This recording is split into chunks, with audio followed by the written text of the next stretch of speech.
Okay, welcome back. We're going to go through page 7 now. Now these are quite wordy questions, but your typical kind of exam questions that you're going to get on conversion rates.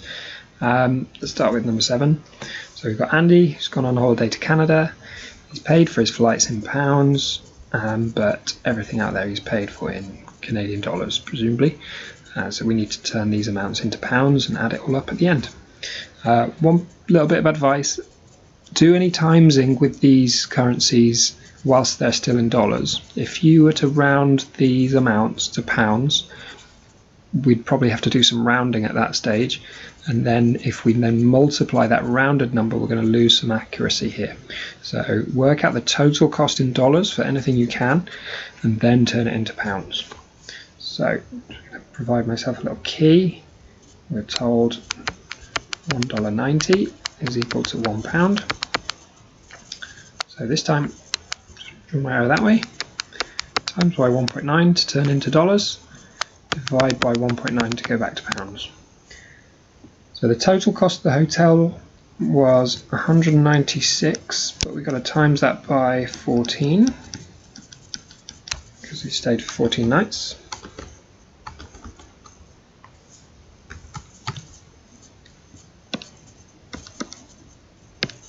$2,744. And the Wi-Fi was $5, but used for 12 days, so that comes to $60. Add those together, we're going to get 2,804. Okay, and that's the amount we need to turn into pounds.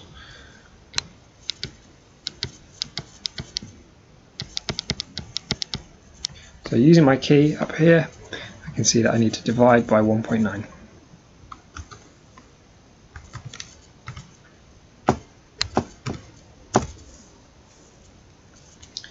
Okay, 1475.79.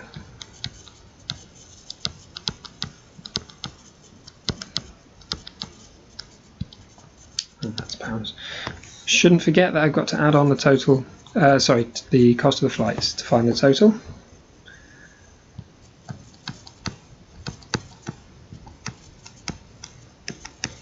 And that brings me to 2,975. £79.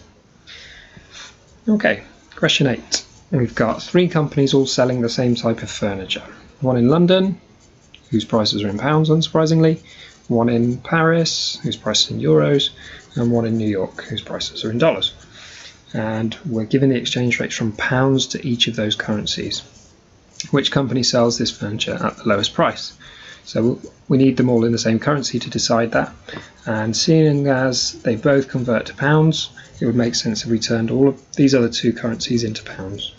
So just going to use these ones as my key. So to turn pounds into euros, times by 1.34, go back the other way, divide by 1.34. Turn pounds into dollars, times by 1.52. Dollars into pounds, divide by 1.52. So I need to do, if I start with the Paris store, I need to do 1,980. Oops. Divided by 1.34. Let's see what that is.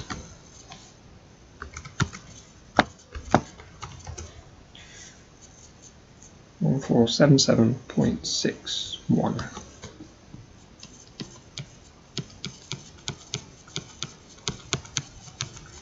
And the New York price, 2,250.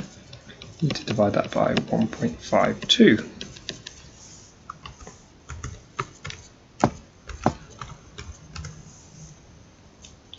$1,480.26.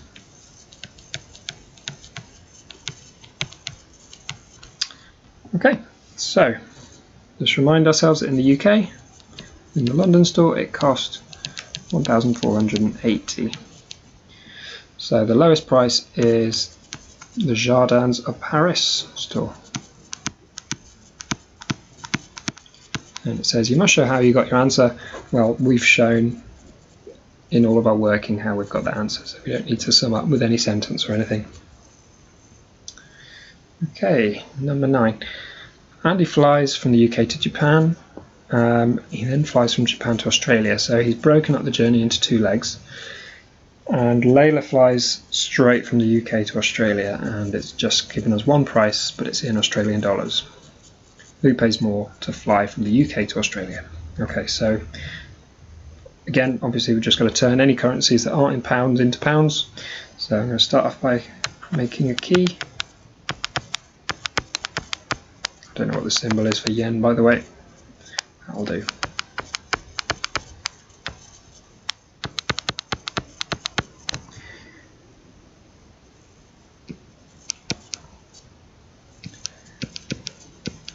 Now it doesn't matter that you're not told that £1 is equal to whatever in dollars, as long as one of the numbers is 1. So pounds back to dollars, we divide by 0.62. Okay, so for Andy first, it's really important when you're doing this sort of question that you make your working nice and clear to read. So part of Andy's ticket is already in pounds, we just need to turn this bit into pounds. And to do that, we're going to divide by 140.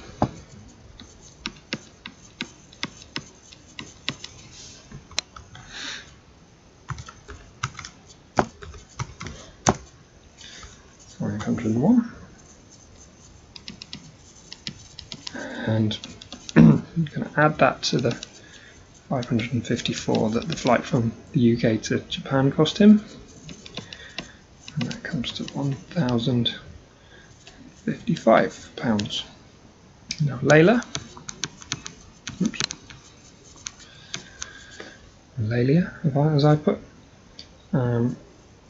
we need to turn $1,860 into pounds, and to do that we're going to times by 0.62.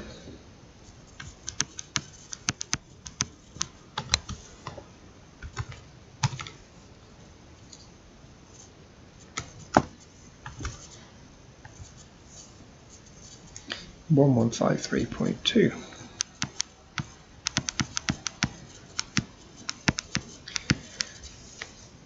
Okay, so you can see that Andy's was the cheapest total.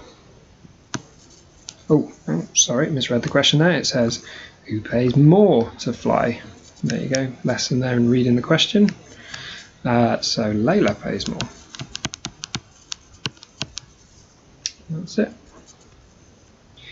And the last one on the page, question 10. We've got the exchange rate in London. Perfect bit of space around that. We can do a key straight away. And back into pounds, divide by 1.14. Not left myself very much space here, so I'll just do it underneath. €1 into pounds times by 0.86. Divide to go the other way. Okay, Tony wants to change some pounds into euros. In which city would Tony get the most euros? Okay, so, well, we can just make up an amount that Tony has if we like. Let's just say he's got £10. So £10, if we're going to change it into euros in London, we would times by 1.14. Now it doesn't really matter, I've gone for 10, we could have just gone with 1 to be honest, but often a bigger amount on these questions just makes it a bit easier to see. Now 10 times anything is just going to shift the decimal point, so that would be euros, €11.40 that he would get for his £10 in London. Just put London there. And in Paris,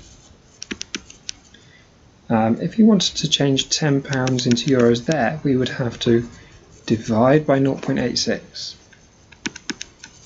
And maybe looking at this thinking, well, of course he's going to get more in London because we've times, but actually if you remember, when we divide by a number less than 1, the answer gets bigger. Okay, so €11.63. So you can see he gets more in Paris. Okay,